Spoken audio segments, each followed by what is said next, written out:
미국 서부의 한 중학교에서 사회 수업이 있었습니다. 사회 선생님이 수업이 끝날 때쯤 과제를 하나 주었는데요. 그 과제 내용이 이렇습니다.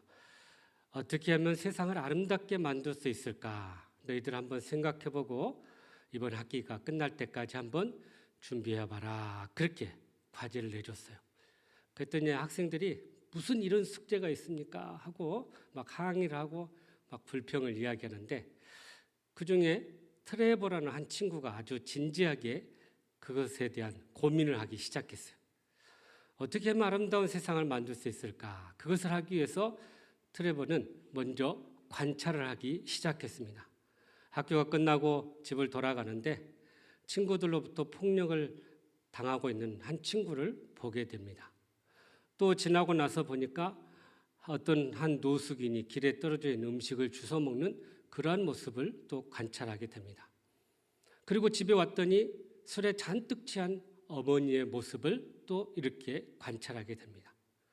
그래서 그러한 사람들을 보고 어떻게 하면 도움을 줄 수 있을까?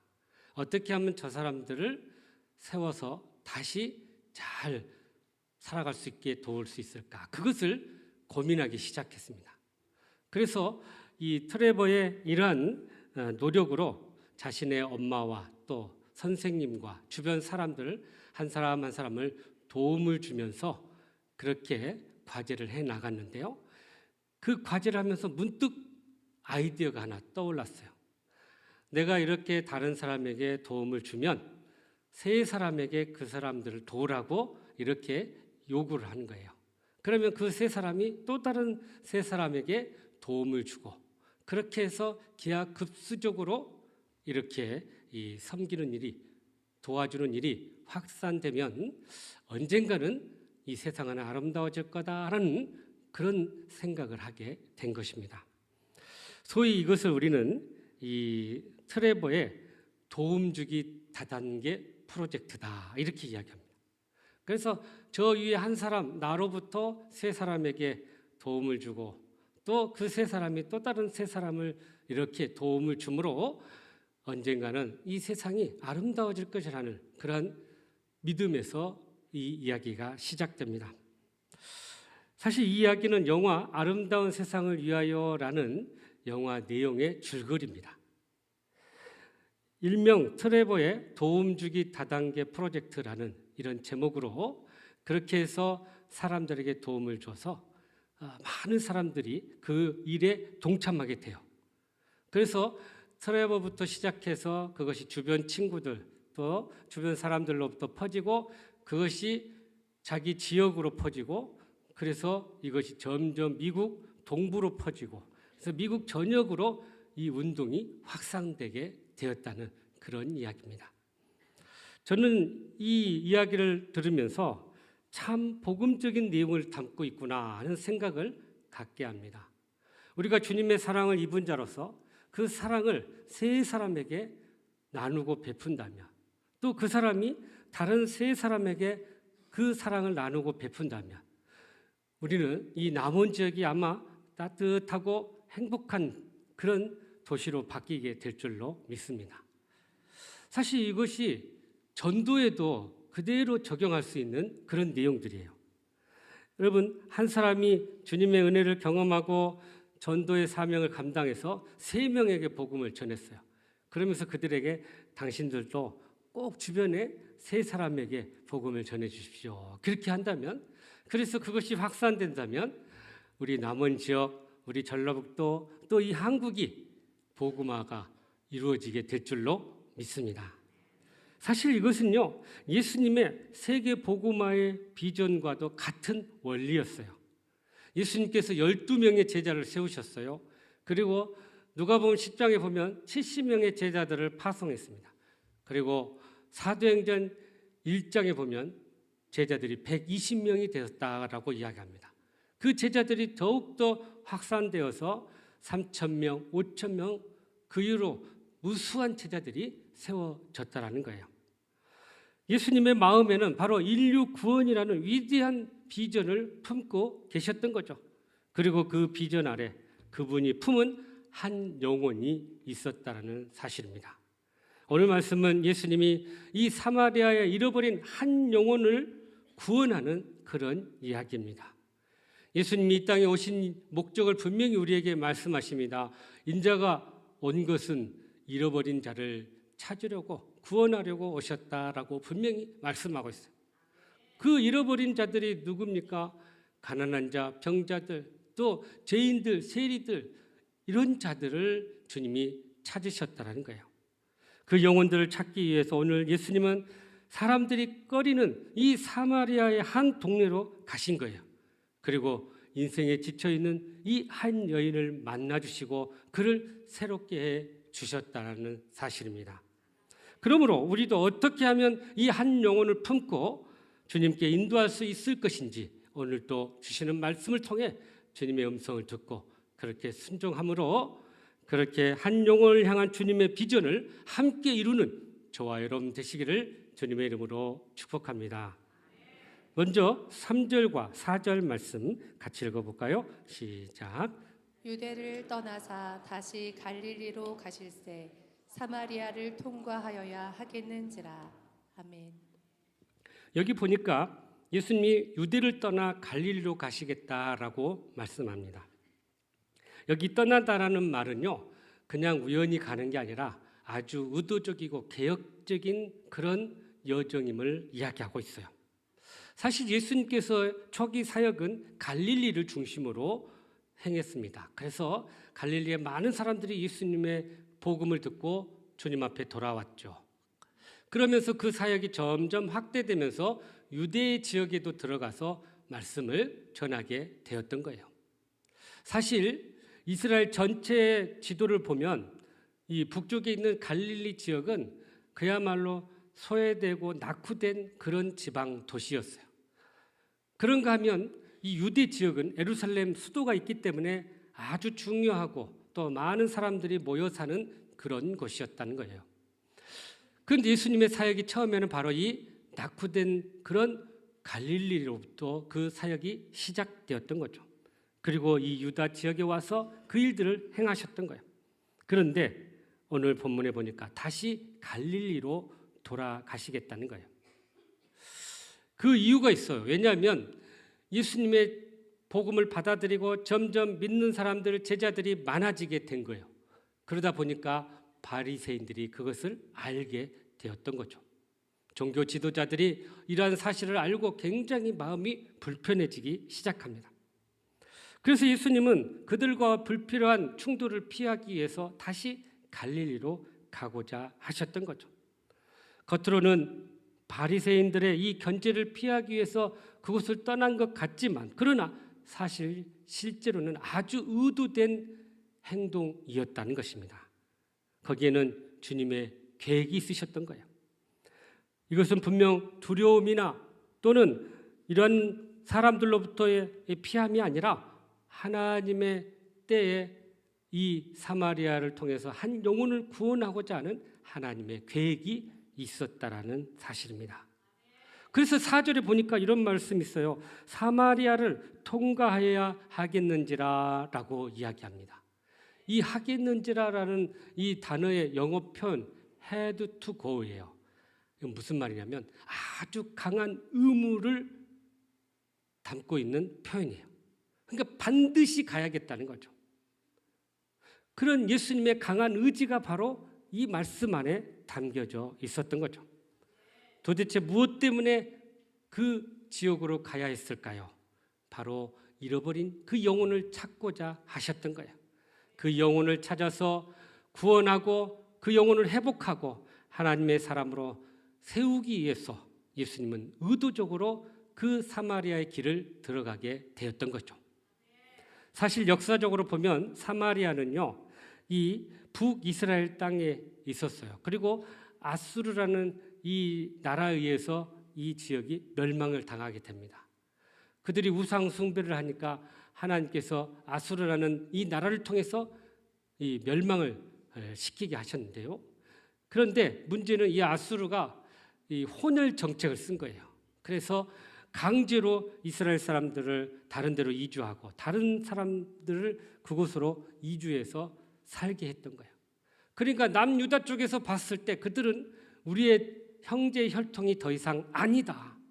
우리의 순수한 민족이 아니다라고 여겼던 거죠.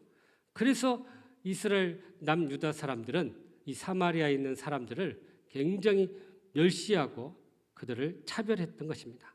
그래서 유다 예루살렘에서 위쪽 갈릴리로 가려면 직선거리인 이 사마리아 길을 놔두고 동쪽으로 가서 요단강을 건너 우회해가지고 이방인 길로 가서 갈릴리로 돌아가는 그 길을 택했던 거예요. 얼마나 그들이 보기 싫었으면 이렇게 멀리 돌아서 가겠습니까? 그런데 예수님께서는 오늘 그렇게 통상적으로 사람들이 돌아가는 그 길을 가지 않고 일부러 이 사마리아 길을 가게 되었다는 거예요. 여러분, 여기에는 굉장한 예수님의 영적인 그런 의도가 있었던 거예요. 그 한 영혼을 구원하기 위해서 예수님 스스로가 그들이 만들어놨던 신분이나 지역적인 차별을 폐하시고 그 영혼을 만나고자 하셨던 것입니다. 이처럼 우리가 잃어버린 영혼을 만나기 위해서는 문화의 장벽, 차별의 장벽, 사회적인 장벽, 편견의 모든 장벽을 무너뜨려야 한다는 거예요. 그것이 우리 안에 만들어 놓은 이 사마리아의 장벽이라는 것입니다. 여러분, 우리 인생을 가만히 보면 우리 인생을 힘들게 하고 지치게 하는 일들이 있습니다. 예를 들면 사람과 사람 사이에서 이렇게 여러 가지 이 상처를 받는 일들이에요. 그러니까 인간관계를 통해서 우리가 알게 되고 만나게 되는 사람들 통해서 상처를 받고 또 상처를 주게 돼요. 그래서 그 상처가 두려워서 인간관계를 안 맺자니 혼자 고립되게 되고 또 맺자니 상처의 고통을 겪어서 그렇게 이 관계를 통해서 고통을 겪는 사람들이 있다는 거죠. 그래서 이 상처받은 사람들은 관계를 되도록 피하려고 하고 모임에 가지 않으려고 하는 그런 모습을 보게 됩니다. 그런가 하면 둘째로 우리를 지치게 하는 우리의 삶이 있는데요. 일상의 우리의 삶 속에서 매일 반복적으로 무의미한 일들을 행할 때 얼마나 우리가 지치고 힘들지 모릅니다.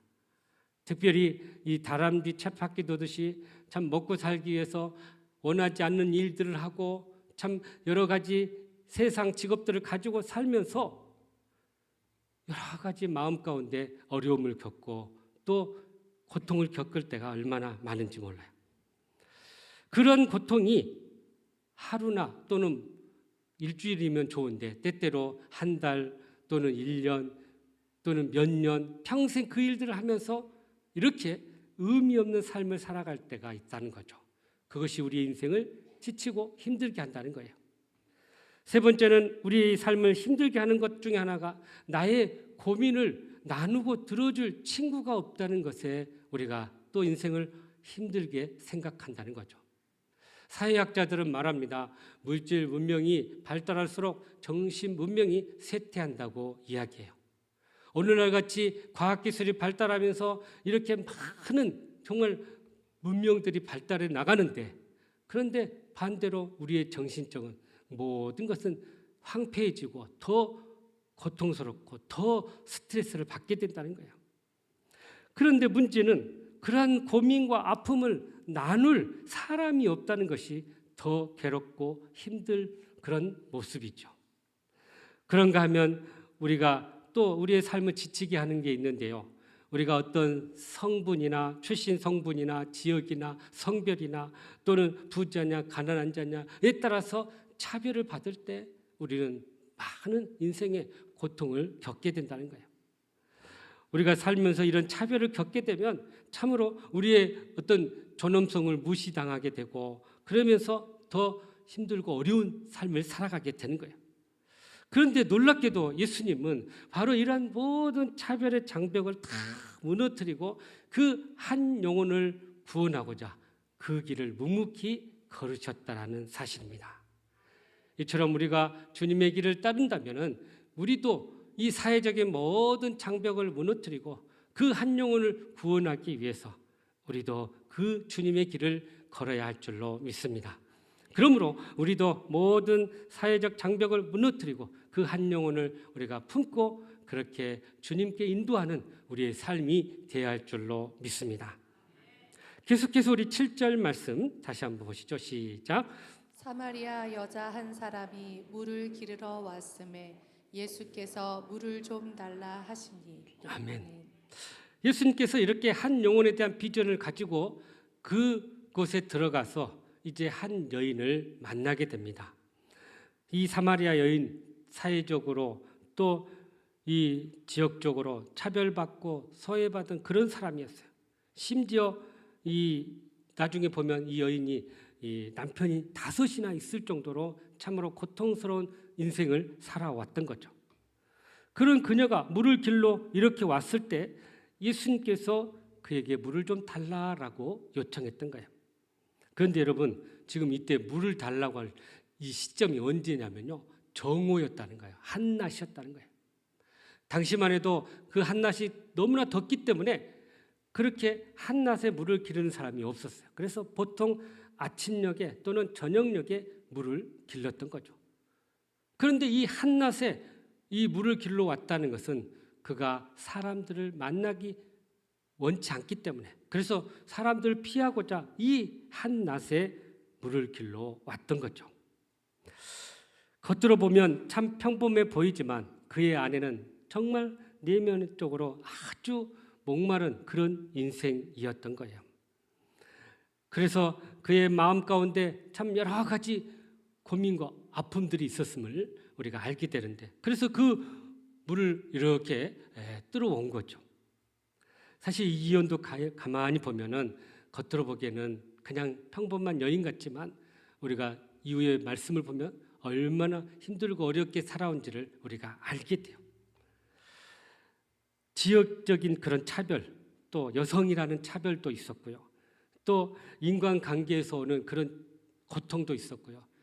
특히 남편이 5이나 있었으니 그의 인생의 삶이 얼마나 고통스러운가를 우리가 알게 되죠. 그런 그녀에게 만남이 있을 수도 없고 또 누군가 그 고통을 나눌 그런 사람도 없었던 거예요. 그런데도 그는 먹고 살기 위해서 이렇게 물을 기르러 매일 반복적으로 무의미하게 이 일을 하고 있었던 거죠. 그런 갈증난 인생, 마지못해 사는 그런 인생에게 그에게 놀라운 기회가 오게 되었던 거죠. 바로 예수님께서 먼저 와서 그를 기다리고 있었던 거예요. 여러분, 우리의 삶에 정말 답답하고 갈증 있는 그 인생에 예수님이 찾아오시고 예수님을 우리가 만나게 되면 거기서부터 놀라운 변화와 생명의 삶을 누리게 될 줄로 믿습니다. 바로 이 여인이 이 예수님을 만남으로 인해서 여기서 놀라운 변화의 역사를 맛보게 돼요. 먼저 예수님이 그에게 물을 좀 달라 이렇게 요청했어요. 그런데 그의 요청에 이 여인의 대답이 9절에 나오는데요. 어떻게 나온가 한번 보시죠. 시작. 사마리아 여자가 이르되 당신은 유대인으로서 어찌하여 사마리아 여자인 나에게 물을 달라 하나이까 하니 이는 유대인이 사마리아인과 상종하지 아니함이로라. 아멘. 우리가 이 말씀을 가만히 읽어보면 여인의 마음 가운데 굉장히 냉소적인 그런 표현을 우리가 읽게 돼요. 말씀에 뭐라고요? 당신은 유대인이고 남자인데 왜 사마리아인 여자를 나에게 물을 달라고 합니까? 하고 아주 냉소적인 그런 반응을 보이고 있던 거예요. 그러니까 사실은 당신 같은 사람이 왜 나를 이렇게 물을 달라고 합니까? 하고 사실은 거절의 의미가 담겨져 있는 거죠. 그런데 예수님께서 이 여인의 삶의 그 고통을 아시고 뭐라고 말씀하시는지 10절에 이렇게 대답하시네요. 시작. 예수께서 대답하여 이르시되 내가 만일 하나님의 선물과 또 내게 물 좀 달라 하는 이가 누구인 줄 알았더라면 내가 그에게 구하였을 것이요 그가 생수를 내게 주었으리라. 아멘. 하나님의 선물인 구원을 알고 내가 생수인 걸 알았다면 네가 그것을 구하게 될 것이다. 네가 구하면 내가 주겠다라고 말씀하고 있어요. 그러니까 예수님은 물을 통해서 생수의 복음을 이렇게 전하고 그에게 구원의 은혜를 베풀고자 하셨던 거예요. 여러분, 여기서 우리가 이 예수님의 이 전도 원리를 한 4가지로 우리가 요약해서 정리해 볼 수가 있어요. 이것은 굉장히 우리에게 영적인 의미를 주는데 우리가 전도할 때 이런 방법을 잘 사용했으면 좋겠습니다. 먼저는 아까도 얘기했지만 이 차별의 벽을 무너뜨렸다. 남자와 여자의 그 관계도 무너뜨리고 또 유대인과 사마리아의 이 관계도 무너뜨리고 그야말로 그 사람과의 관계를 위해서 순수하게 만남을 이루어 가셨다. 그래서 우리가 품은 영혼들을 대할 때 정말 차별, 편견 이런 것들을 다 먼저 내려놓고 그에게 다가가야 할 것임을 말씀하고 있는 거죠. 두 번째는 예수님이 철저히 낮아졌다는 거예요. 이 사마리아 여인 그 고통의 자리까지도 낮아지고 그것을 같이 공감하면서 그에게 복음을 제시했던 거예요. 세 번째는 예수님의 대화의 시작은 일상이었다는 거예요. 그러니까 우물에서 물을 달라고 했던 것이죠. 물을 접촉점으로 그 여인과 대화를 시작했던 거예요. 그러니까 전도라는 게 막 거창한 교리를 설명하는 게 아니라 가장 일상적인 것 중에서 그와 대화를 할 수 있는 것을 소재로 삼아서 함께 대화하고 그것을 통해서 복음으로 이렇게 연결해 나가는 거예요. 그래서 네 번째, 이게 중요해요. 그냥 물로만 끝나면 안 되고요. 그 물을 통해서 영원히 목마르지 않는 생수를 증거해야 한다는 것입니다. 그래서 여인과의 이 접촉을 통해서 예수님은 영원한 생수, 영원히 목마르지 않는 그 생수를 그에게 이렇게 소개해 주고 있는 거죠. 그러므로 우리가 한 영혼을 품고 그 영혼을 인도할 때 그 인생의 필요가 뭔가를 우리가 잘 발견하고 그것을 통해서 관계의 문을 열어갈 때 복음의 역사가 일어나게 될 줄로 믿습니다. 그래서 우리가 이 대상자들을 잘 연구하고 그들에게 이 복음을 전해야 할 줄로 믿습니다. 마지막으로 우리 13절에서 14절 말씀이네요. 시작. 예수께서 대답하여 이르시되 이 물을 마시는 자마다 다시 목마르려니와 내가 주는 물을 마시는 자는 영원히 목마르지 아니하리니 내가 주는 물은 그 속에서 영생하도록 솟아나는 샘물이 되리라. 아멘. 예수님께서 바로 이 물의 개념을 가지고 그에게 물을 통해서 접촉점을 삼았고요. 그 물을 통해서 영원히 목마르지 않는 생수의 복음을 그에게 증거하신 것이죠. 여러분, 세상의 모든 만족은요, 가만히 보면 다 일시적이에요. 물은 생존에 필요하지만 그것은 또다시 목마르게 합니다.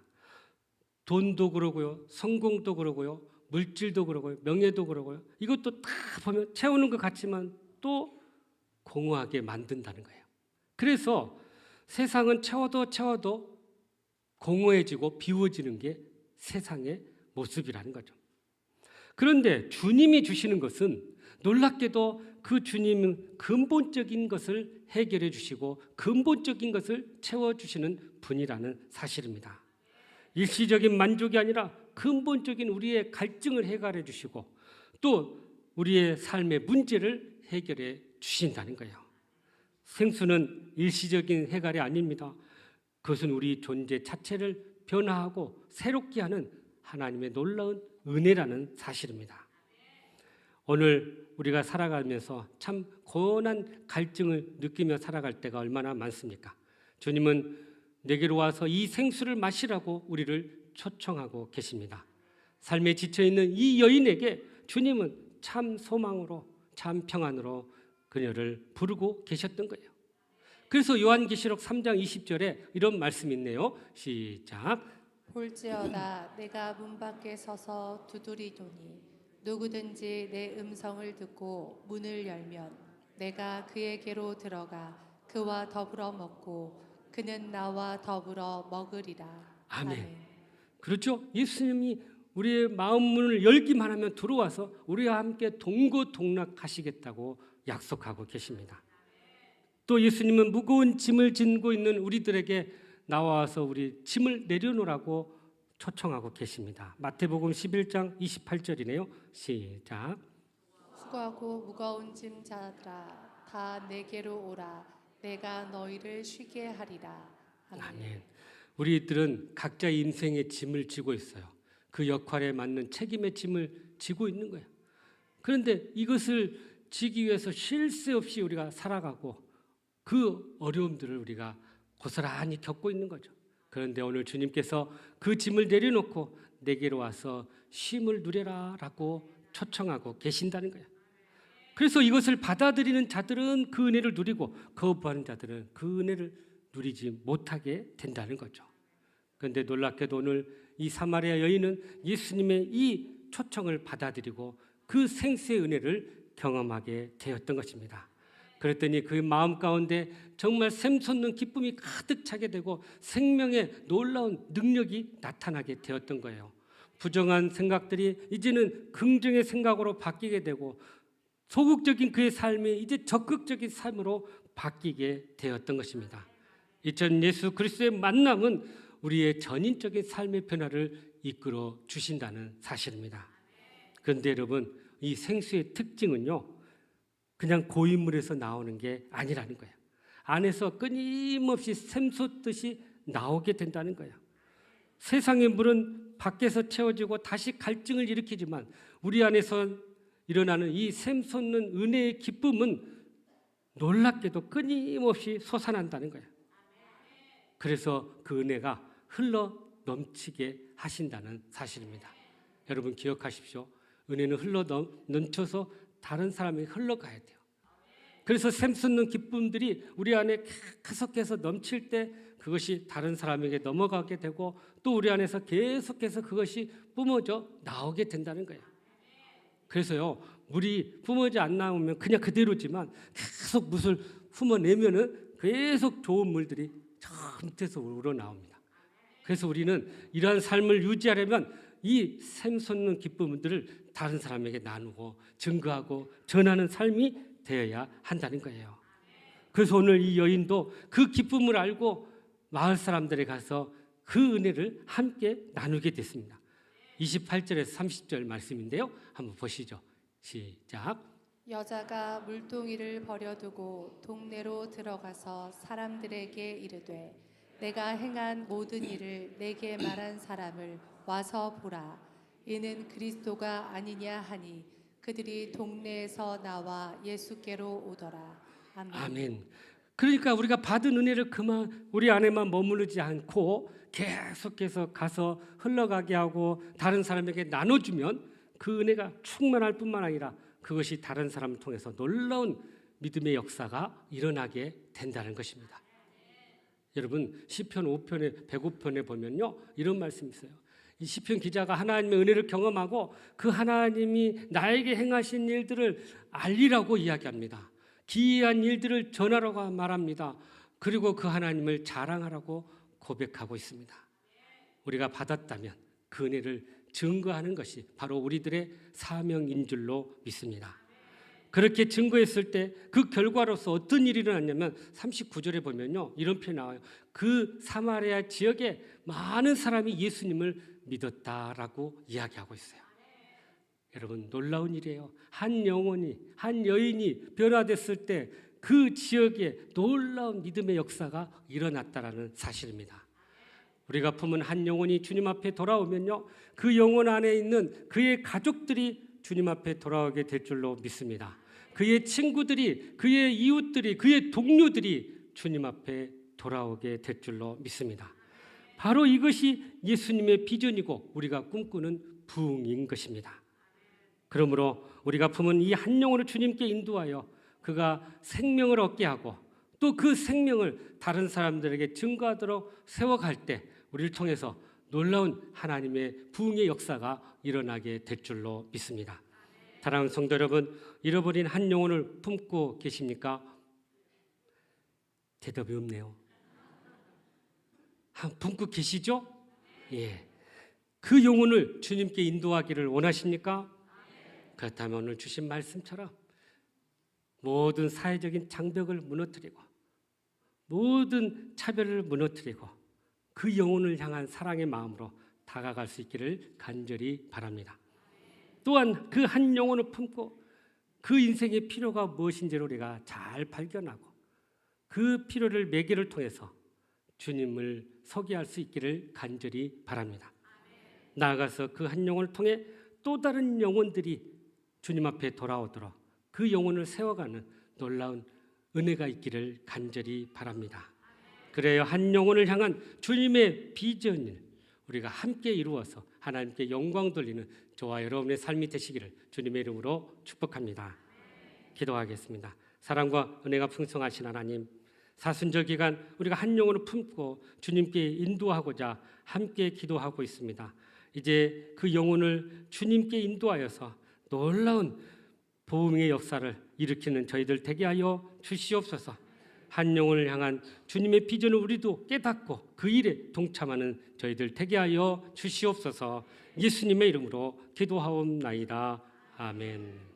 우리 앞